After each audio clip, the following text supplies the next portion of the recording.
Do you ever feel like some of your sales colleagues are playing 4D chess whilst, well, you're still playing checkers?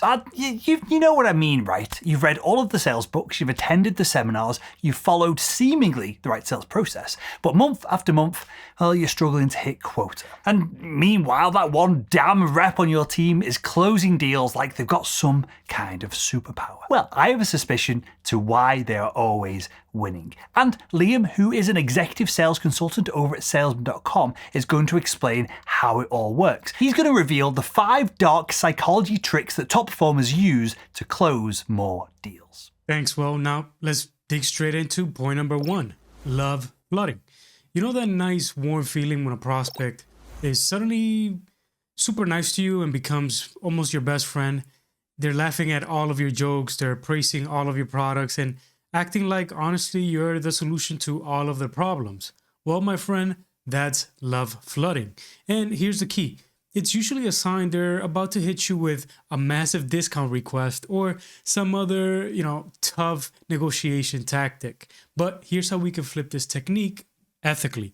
First, start with every sales interaction by showing genuine, specific appreciation for your prospect's business. The key word here is specific. Generic compliments are like a soggy handshake. Nobody likes them, and everybody can tell they're not genuine. So let's break this down into 3 actionable steps you can take right now. Step number 1, pre-call research. Spend 10 minutes and set a quick timer just scanning their LinkedIn or company website and even recent news articles. What you want to do here is you want to look for specific achievements, innovations, or interesting projects they've been working on lately. Find something that genuinely impresses you because authenticity is key. Step number 2, strategic appreciation.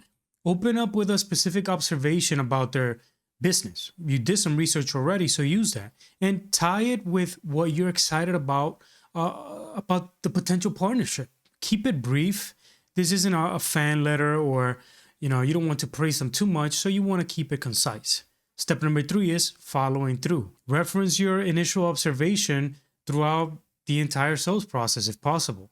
Use it to simply demonstrate your understanding of their business. Connect it to, let's say, a relevant feature or benefit from your solution, and that way you can tie it to make it seem even more genuine, because it is. You can say something like, "Thank you for your time today, John. I did a little bit of research and I love what your company is currently doing. I noticed your team just launched that sustainability initiative last quarter. I think you're reducing packaging by up to 40%, and which is pretty impressive. And actually, that's one of the reasons I was excited to connect, because our solution has helped similar companies track and improve their environmental metrics as well. So I think we're going to cover some exciting ground today." Boom. And just like that, you were able to connect with them with a genuine compliment that came from your genuine research. Now, let me tell you about Natalie. She's actually one of our top performers at the Selling Made Simple Academy. She was actually struggling with a particular tough prospect in the manufacturing sector, I believe. And instead of diving straight into her pitch when she jumped on the call with them, she noticed that the prospect's company had recently won an industry award for workplace safety. Now, she opened up the call by asking about their safety programs and genuinely sharing how impressed she was with their commitment to worker well-being. Now, the prospect spent about, I think she said, like 15 minutes proudly explaining their initiatives. And by the end, they were asking Natalie how her product can help them achieve even better results. Now, here are common mistakes to avoid. First, don't overdo it. Excessive praise sounds insincere. Never make up accomplishments either. You'll get caught and you'll just seem inauthentic and weird. Avoid generic industry observations as well. Those are never good. And don't praise things that anyone could see in a 2-second glance at their LinkedIn. Create what I call a praise bank. This is a document where you collect specific, impressive things that you've actually gathered from your research. This makes it easier to remember and reference genuine accomplishments during your call. Now, I'm curious, when was the last time a prospect used love flooding on you? And think about it. How did it make you feel? Now, what happens when love flooding isn't enough? That's where our next psychological trigger comes in, and it's possibly one of the most powerful forces in human decision making. So let's get right into it. Point number 2, strategic scarcity. Now, have you ever noticed how prospects suddenly, let's say they perk up when they think they might miss out on something that you're talking about? Now, that's not a coincidence. It's pretty much, let's say, hardwired into our caveman brains. Back when we were hunting and gathering, if we missed out on any food or resources, we might not survive. Now, this same instinct is still alive and driving us today. But here's the thing about scarcity in sales. You cannot fake it. Modern buyers can pretty much smell artificial urgency from a mile away. Instead, we need to create genuine scarcity by highlighting real limitations and consequences. Let's break it down to 3 types of scarcity you can ethically leverage. First, time scarcity. This means quarter-end deadlines, implementation windows, training schedule availability, seasonal opportunities, and budget cycles. Second, resource scarcity, limited implementation team capacity, product inventory constraints, let's say feature access limitations, support team availability, and you can even leverage things like integration partner availability. They might not always be available. And lastly, opportunity scarcity.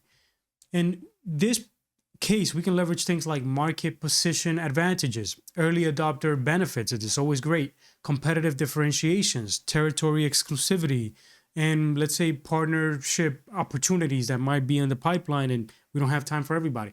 There's so many things that you can leverage that are genuine so that you don't have to lie or make things up. These are genuinely leverages of scarcity that you can use as soon as possible. Here's my 4-step framework for communicating scarcity. First, state the limitations, explain why they exist, show the consequences of waiting, and offer a solution.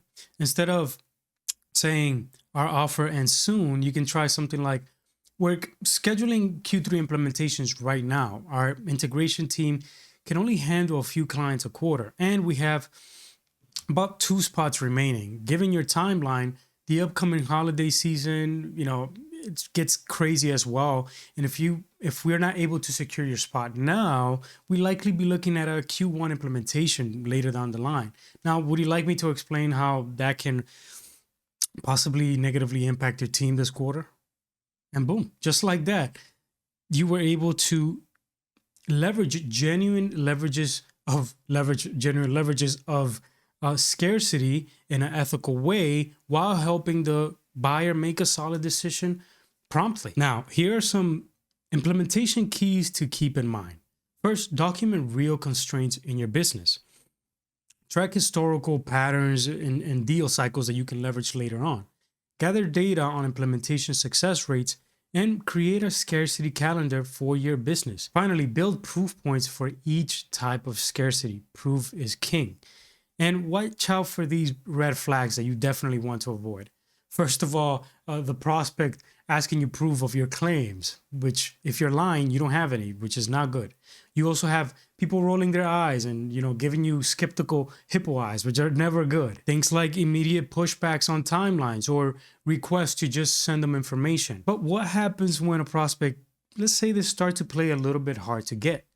That's where our next technique comes in, and it's definitely counterintuitive. Point number 3, reverse psychology. Now, this is where things get fascinating. Sometimes the best way to get a prospect to buy is to make them think you're not sure if they're honestly the right fit. Now, it sounds crazy, but it works because it triggers something psychologists call reactance. Reactance is the human desire to maintain freedom of choice. Now, think about it like this. Remember, let's say, for example, when you were, let's say, a teenager and your parents told you not to do something. What was your first instinct? Exactly. We're going to tap into that same psychological trigger, but with a lot more finesse and professionalism. Okay, so here's how to master reverse psychology in sales. First, the qualification flip. Instead of trying to convince prospects you're the good fit, question if they're ready to work with you. Focus on their challenges and gaps and make them prove their readiness to you. Second, the constraint conversation. Highlight potential implementation challenges. Discuss, let's say, for example, resource requirements honestly and let them convince you they can handle it. Lastly, the competition comparison. In this case, you want to leverage things like mentioning successful clients' characteristics and let them demonstrate how they measure up to those characteristics that you're looking for, and create a subtle desire for them to prove if they're worthy. Instead of saying, "We'd love to have you as a customer," try saying something like, "Based on what you've shared about your current processes, I'm actually a little bit concerned about whether you see the full value of our solution right now. Will you be able to please help me understand how you're planning to address this specific challenge before implementation?" Now, just something simple like this works because of three core human desires. First, the need to maintain control, which we all want to. Number two, the desire to prove our capabilities, and the attraction to what might not be available to us. And here's my flip framework for reverse psychology. So first of all, the F, frame the concern, then listen to the response, investigate deeper, and partner on solutions. Now let's go over some common pitfalls that people typically struggle with. First, don't overdo it. Subtlety is key. Second, never question their intelligence. Avoid creating actual doubts about your solution, and don't use this technique more than once per prospect.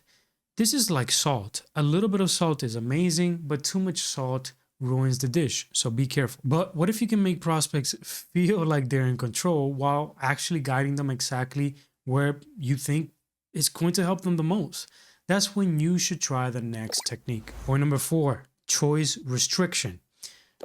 Now, have you ever had a prospect overwhelm you with endless requirements and options?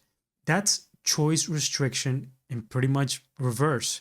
And it's honestly paralyzing. But here's the thing.